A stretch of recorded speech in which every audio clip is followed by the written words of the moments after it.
ಆಗಿದ್ದರೂ ಸಹ ಸಾಧನೆ ಮಾಡಬಹುದು ಎಂದು ತೋರಿಸಿಕೊಟ್ಟ ಆಟಗಾರ್ತಿ ತಹಸೀಲ್ದಾರ್ ಮಂಜುನಾಥ್ ತಿಳಿಸಿದರು. ದೃಷ್ಟಿಚೇತನ ಮಹಿಳಾ ಟಿ20 ವಿಶ್ವಕಪ್ನಲ್ಲಿ ಗೆದ್ದು ಸಾಧನೆ ಮಾಡಿದ ತಂಡದ ಆಟಗಾರ್ತಿ ಕಾವ್ಯ ಅವರಿಗೆ ಸನ್ಮಾನ. ಇತ್ತೀಚೆಗೆ ನಡೆದ ದೃಷ್ಟಿಚೇತನ ಮಹಿಳಾ ಟಿ20 ವಿಶ್ವಕಪ್ನಲ್ಲಿ ಗೆದ್ದು ಸಾಧನೆ ಮಾಡಿದ ತಂಡದ ಆಟಗಾರ್ತಿ ಕಾವ್ಯ ಅವರಿಗೆ ತಾಲೂಕು ಜಟ್ಟಿ ಅಗ್ರಹಾರ ಗ್ರಾಮ ಪಂಚಾಯಿತಿಯಲ್ಲಿ ಹಾಗೂ ತಾಲೂಕು ಆಡಳಿತ ವತಿಯಿಂದ ತಹಸೀಲ್ದಾರ್ ಮಂಜುನಾಥ್ ಹಾಗೂ ಇಒ ಅಪೂರ್ವ ಅವರು ಸನ್ಮಾನಿಸಿ ಗೌರವಿಸಿದರು. ಇದೇ ಸಂದರ್ಭದಲ್ಲಿ ತಹಸೀಲ್ದಾರ್ ಮಂಜುನಾಥ್ ಮಾತನಾಡಿ, ಕೊರಟಗೆರೆ ವಿಧಾನಸಭಾ ಕ್ಷೇತ್ರದ ಕೋರಾ ಹೋಬಳಿಯ ನಾಯಕನಪಾಳ್ಯ ಗ್ರಾಮದ ಬುಡಕಟ್ಟು ಕುಟುಂಬದಲ್ಲಿ ಜನಿಸಿದ ಕಾವ್ಯ ಅವರ ಸಾಧನೆ ಇಡೀ ದೇಶವೇ ಮೆಚ್ಚುವಂತಹ ಸಾಧನೆ ಮಾಡಿದ್ದಾರೆ.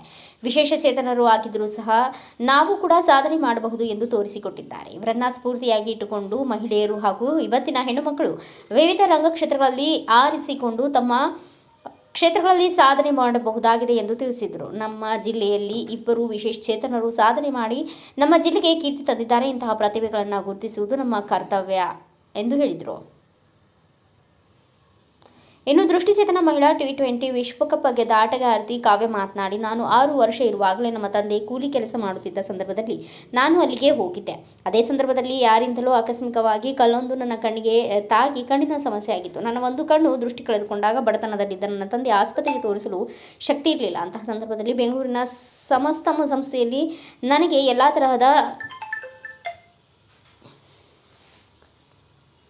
ವ್ಯವಸ್ಥೆಯನ್ನು ಮಾಡಿಕೊಟ್ಟಿದ್ದಾರೆ. ಗ್ರಾಮ ಪಂಚಾಯಿತಿ ಅಧ್ಯಕ್ಷ ಸಿಡಿ ಪ್ರಭಾಕರ್ ಅವರು ಮಾತನಾಡಿದರು. ಈ ಸಂದರ್ಭದಲ್ಲಿ ತಾಲೂಕು ಪಂಚಾಯಿತಿ ಇಒ ಅಪೂರ್ವ, ಪಿಡಿಒ ರಂಗನಾಥ್, ಕಾರ್ಯದರ್ಶಿ ಮುನಿಯಯ್ಯ, ಮುಖಂಡರಾದ ಮಂಜುನಾಥ್, ರಾಮಚಂದ್ರಯ್ಯ, ಪುಟ್ಟ ಹನುಮಂತರಾಯಪ್ಪ, ಚಿಕ್ಕರಂಗಯ್ಯ, ಲಕ್ಷ್ಮೀಪತಿ, ಕಮಲಮ್ಮ ಸೇರಿದಂತೆ ಅನೇಕರು ಉಪಸ್ಥಿತರಿದ್ದರು. ವರದಿಗಾರ ಸತೀಶ್ ಎಸ್, ಕಿಷ್ಕಿಂಧ ಟಿವಿ, ಕೊರಟಗೆರೆ.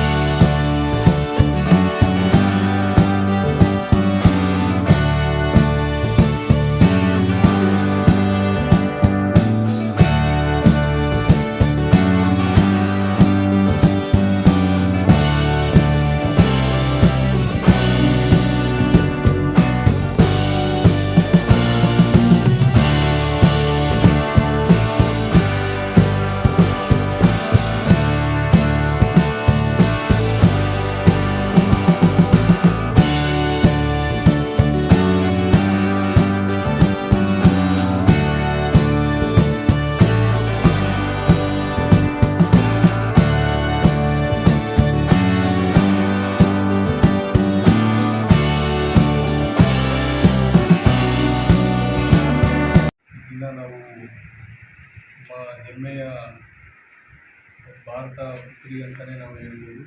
ಭಾರತದ ಅಂಧ ಮಹಿಳಾ ವಿಶ್ವಕಪ್ ಚಾಂಪಿಯನ್ನಲ್ಲಿ ನಮ್ಮ ಜಿಲ್ಲೆಯ ತುಮಕೂರು ಜಿಲ್ಲೆಯ ಕೊರಟಗೆರೆ ವಿಧಾನಸಭಾ ಕ್ಷೇತ್ರದ ಕೋರಾ ಹೋಬಳಿಯ ನಾಯಕನಹಟ್ಟಿ ಗ್ರಾಮದ ನಮ್ಮ ಕಾವ್ಯ ಅವರು ಆ ಒಂದು ನಮ್ಮ ಚಾಂಪಿಯನ್ ತಂಡದಲ್ಲಿ ಇದ್ದಂಥ ಚಾಂಪಿಯನ್ ನಮ್ಮೆಲ್ಲರೊಂದಿಗೆ ಇರೋದು ತುಂಬ ಹೆಮ್ಮೆಯ ವಿಷಯ.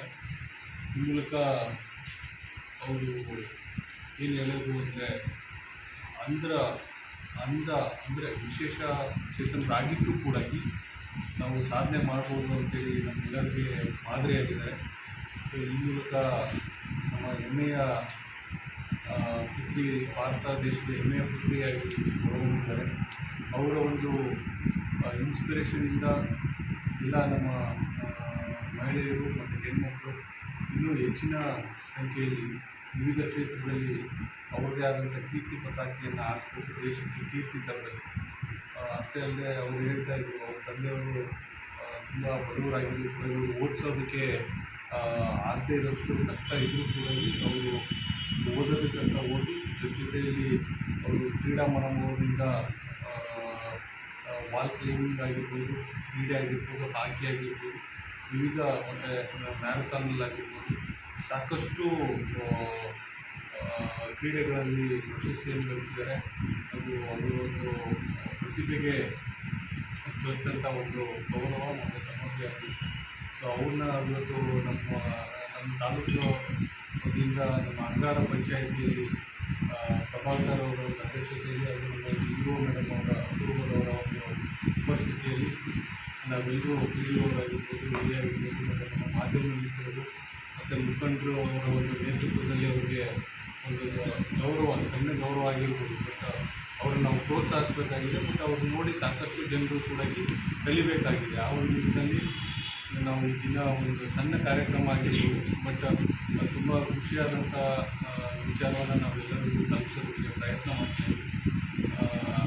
ಸಹೋದರಿ ಕಾವ್ಯ ಅವ್ರಿಗೆ ಇನ್ನೂ ಸಾಕಷ್ಟು ಪ್ರಶಸ್ತಿಗಳು ಮತ್ತು ಪದಕಗಳು ಮತ್ತು ಅವಾರ್ಡ್ಗಳಾಗಿರ್ಬೋದು ಮತ್ತು ಕಪ್ಗಳಾಗಿರ್ಬೋದು ಲಭಿಸಲಿ ಅಂತೇಳಿ ನಾನು ವೈಯಕ್ತಿಕವಾಗಿ ನಾವು ತಾಲೂಕು ಆಡಳಿತವಾಗಿ ಪ್ರಾರ್ಥಿಸ್ತೀನಿ. ಕಾವ್ಯ ಅಂತ. ನಾನು 6 ವರ್ಷ ಇರಬೇಕಾದ್ರೆ ನಮ್ಮ ಅಪ್ಪ ಏನೋ ಜೆಟಿಕಲಲ್ಲಿ ಆಟ ಆಡ್ತಾ ಏನೋ ಕೆಲಸ ಮಾಡ್ತಾಯಿದ್ರು. ಆ ಟೈಮಲ್ಲಿ ನಾನು ಹೋಗಿದ್ದಾಗ ಹುಡುಗರು ಆಟ ಆಡಬೇಕಾದ್ರೆ ಯಾರೋ ಒಂದು ಕಲ್ಲು ಹೆಸರು, ಅದರಿಂದ ನನ್ನ ಏನೋ ವಿಷನ್ ಹೋಯ್ತು, ನನ್ನ ಕಣ್ಣು ಪ್ರಾಬ್ಲಮ್ ಆಯಿತು.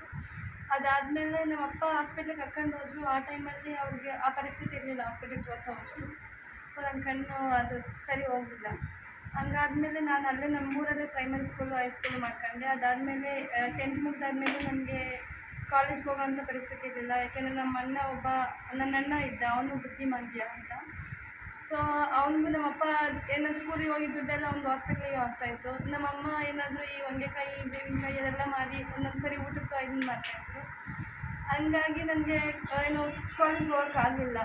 ನಮ್ಮೂರಲ್ಲಿ ಯಾರೋ ಹೇಳಿದ್ರು ಈ ಥರ ಏನೋ ಸಮರ್ಥನ ಸಂಸ್ಥೆ ಇದೆ ಅಂತ ಹೇಳ್ಬಿಟ್ಟು, ಆ ಸಂಸ್ಥೆಗೆ ನಾನು ಟ್ರೈನಿಂಗ್ ತಗೊಂಡು ಕೆಲಸ ಮಾಡೋಣ ಅಂತ ನಮ್ಮ ಅಪ್ಪಂಗೆ ಏನಾದರೂ ಸಹಾಯ ಆಗುತ್ತೆ ಅಂತ ನಾನು ಅಲ್ಲಿ ಹೋದೆ. ಅಲ್ಲಿ ಹೋದಂಥ ಟೈಮಲ್ಲಿ ಈ ಥರ ಏನೋ ಬ್ಲೈಂಡ್ ಕ್ರಿಕೆಟ್ ಆಡ್ತಾರೆ ಅಂತ ಗೊತ್ತಾಯಿತು. ಆ ಟೈಮಲ್ಲಿ ನಾನು ಫಸ್ಟು 2018 ಏನೋ ವಾಲ್ ಕ್ಲೈಂಬಿಂಗ್ ಪ್ರಾಕ್ಟೀಸ್ ಮಾಡ್ತಾಯಿದ್ದೆ. ಅವರು ಅಲ್ಲಿ ಸಜೆಷನ್ ಮಾಡಿದ್ರು ಈ ಥರ ಬ್ಲೈಂಡು ವಾಲ್ ಕ್ಲೈಂಬಿಂಗು ಏನೋ ಸ್ಪೋರ್ಟ್ಸ್ ಎಲ್ಲ ಇದೆ ಅಂತ.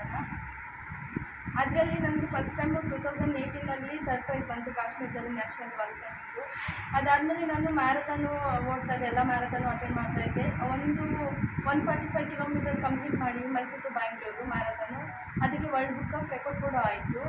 ಅದಾದಮೇಲೆ 2019 ಬ್ಲೈಂಡ್ದು ಫಸ್ಟು ಏನೋ ಗರ್ಲ್ಸು ಆಡ್ತಾರೆ ಅಂತ ಗೊತ್ತಾಯಿತು, ಏನೋ ಬ್ಲೈಂಡ್ ಕ್ರಿಕೆಟು. ಅಲ್ಲಿ ಸಮರ್ಥನ ಸಂಸ್ಥೆ ಅಂತ ಇರೋದು, ಅವ್ರು ಎಷ್ಟು ಹೆಲ್ಪ್ ಮಾಡ್ತಾರೆ ಅಂದರೆ ಸರ್, ನಮಗೆ ಏನೋ ಫಸ್ಟು ನಮಗೆ ಶೂಸಾಗಿರಲಿಲ್ಲ, ಯಾವ ಥರ ಶೂಸ್ ಹಾಕೊಳ್ಳೋದು ಅದು ಇರಲಿಲ್ಲ. ಶೂಸಿಂದ ಹಿಡಿದು ನಮ್ಗೆ ಏನೇನು ಬೇಕೋ ಸೌಲಭ್ಯ ಎಲ್ಲ ಕೊಟ್ಟು ನಮ್ಮನ್ನ ಕ್ರಿಕೆಟ್ ಆಡೋ ಅಂಥ ಏನೋ ಮಟ್ಟ ತಂದು ನಿಲ್ಲಿಸಿರು. 2019 ನ್ಯಾಷನಲ್ ಸ್ಟಾರ್ಟ್ ಆಯಿತು. 2019 ನ್ಯಾಷನಲ್ ಆಡ್ತಾ ಬಂದೆ ನಾನು. 2023 ಇಂಡಿಯಾ ಟೀಮು ಸೆಲೆಕ್ಷನ್ ಕ್ಯಾಂಪ್ ಇತ್ತು, ಅದರಲ್ಲಿ ಸೆಲೆಕ್ಟ್ ಆಗಿ ನಾವು 2023 ನೇಪಾಳ ವಿರುದ್ಧ ಆಟ ಆಡಿದ್ವಿ. ಅದು ಒಂದು ಕಪ್ ಅಂತು. ಅದಾದಮೇಲೆ ಇವಾಗ 2025 first ever women world cup start ಆಯಿತು ಫಾರ್ ದ ಬ್ಲೈಂಡ್. ಅದರಲ್ಲಿ ನಾನು ಸೆಲೆಕ್ಟ್ ಆಗಿ ನಮ್ಮದು ಫಸ್ಟ್ ಇನಾಗ್ರೇಷನ್ ಇದ್ದಿದ್ದು ಡೆಲ್ಲಿಲಿ, ಅಲ್ಲಿ ಆಡಿದ್ದಾದ್ಮೇಲೆ ಮತ್ತು ಬೆಂಗಳೂರಲ್ಲಿ 2 ಮ್ಯಾಚ್ ಇತ್ತು. ಫೈನಲ್ ಬಂದುಬಿಟ್ಟು ನನಗೆ ನೇಪಾಳದಲ್ಲಿತ್ತು. ಅದಕ್ಕೆ ಅಲ್ಲಿ ನಮಗೆ ಫೈನಲಲ್ಲಿ ನೇಪಾಳದ ಜೊತೆ ಆಡಿ ನಾವು ಕಪ್ ವಿನ್ ಇದ್ದೀವಿ. ನಮ್ಮ ಕ್ಯಾಪ್ಟನ್ ಬಂದುಬಿಟ್ಟು ಶಿರಾ ತಾಲೂಕು, ಅವರು ನಮ್ಮ ಕರ್ನಾಟಕದವರೇ. 3 ಇದ್ದೀವಿ ಕರ್ನಾಟಕದಿಂದ. ಇನ್ನೊಬ್ಬರು ಕಾವ್ಯ ಬಿ ಅಂತ ಶಿವಮೊಗ್ಗ, ಶಿರಾದಿಂದ ಬಂದು ಕ್ಯಾಪ್ಟನ್ನು, ನಂದು ತುಮಕೂರು ಜಿಲ್ಲೆ. ಎಲ್ಲರಿಗೂ ಏನು ಹೇಳಬೇಕು ಅಂತಂದರೆ, ಇವಾಗ ಅಂಗವಿಕಲರು ಇರ್ತಾರಲ್ಲ, ಅವ್ರು ನೋಡೋದೇ ಒಂಥರ ಇರುತ್ತೆ ಸರ್ ಜನಗಳು. ಅದನ್ನ ನೋಡೋ ರೀತಿನ ಒಂಚೂರು ಚೇಂಜ್ ಮಾಡ್ಕೋಬೇಕು. ನಮಗೆ ಅವಕಾಶಗಳು ಕೊಡಬೇಕು.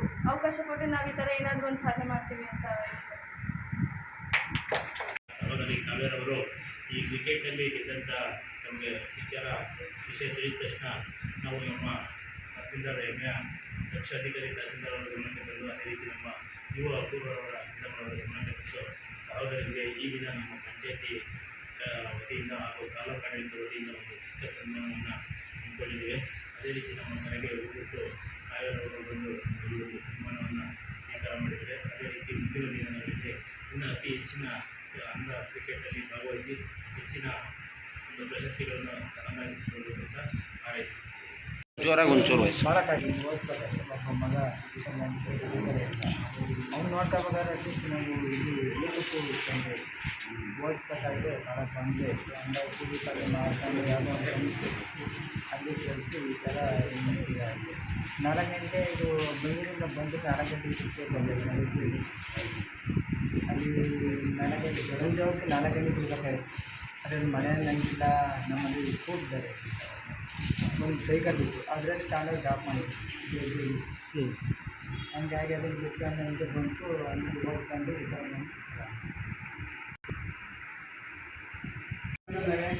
ಹಾಗೂ ಇಲ್ಲಿ ನೆರವೇರ್ತಕ್ಕ ನಮ್ಮ ಈ ಪಂಚಾಯತಿ ಅಧ್ಯಕ್ಷರಾಗಿದ್ದ ಪ್ರಭು ಸರ್ ಅವರೇ, ಹಾಗೂ ಇಲ್ಲಿ ನೆರವೇರ್ತಕ್ಕಂಥ ಎಲ್ಲ ಸೈನಿಕರೇ ನೋಡಿ, ಯಾವುದೇ ಮನುಷ್ಯ ಮುಂದೆ ಸಾಗಬೇಕಾದ್ರೆ ಯಾವಾಗಲೂ ಆದಿ ಸೋಮ ಇರಲ್ಲ. ಎಡರು ತೊಡರು ಕಷ್ಟ ಸುಖ ಬೆಟ್ಟ ಗುಡ್ಡ ಅನ್ನೋದು ಇದ್ದೇ ಇರುತ್ತೆ. ಹಾಗೆ ಈ ನಮ್ಮ ಮೇಡಮ್ನವರು ಅಂಗವಿಕಲ ಆದರೂ ಸಹಿತ ಬಡತನ ಇದ್ದರೂ ಸಹಿತ ಎಲ್ಲವನ್ನು ನೀಗಿ ಮೆಟ್ಟು ನಿಂತು ಇವತ್ತು ನಮ್ಮ ತುಮಕೂರು ಜಿಲ್ಲೆಗೆ ಹೆಸರು ತರತಕ್ಕಂಥ ಒಂದು ಕೀರ್ತನೆ ಗಳಿಸಿದ್ದಾರೆ. ಅವರಿಗೆ ಇನ್ನು ಎಲ್ಲ ಕೆಲಸಗಳಲ್ಲೂ ಅಷ್ಟೇ ಒಳ್ಳೆಯ ದೇವರು ಒಳ್ಳೆಯ ಆಸಕ್ತಿ ಕೊಟ್ಟು ಒಳ್ಳೆಯ ಮುನ್ನಡೆತಕ್ಕಂಥ ಶಕ್ತಿಯನ್ನು ದಯಪಾಲಿಸ್ತೆ ಅಂತ ಹೇಳ್ತಾ ಅವರು ಇನ್ನು ಉಳಿದವರಿಗೆ ಎಲ್ಲ ಸ್ಫೂರ್ತಿಯಾಗಿದ್ದಾರೆ. ನೋಡಿ, ಅವರ ಅಂಗವಿಕಲ ಅಷ್ಟೊಂದು ಸಾಧನೆ ಮಾಡಿದ್ದಾರೆ. ನಾವು ಸಹಿತ ಪ್ರೇರಣೆಗೊಂಡು ಅವರಿಗೆ ಇದು ಮಾಡಬೇಕು ಅಂತ ನಿಮ್ಮ ಯುವಕರಲ್ಲಿ ಮನವಿ ಮಾಡ್ತಾ ಎಲ್ಲರೂ ಸಹಿತ ಒಳ್ಳೆಯದಾಗಿ ಆಮೇಲೆ ನಾವು ಆಶೀರ್ವದಿಸೋಣ.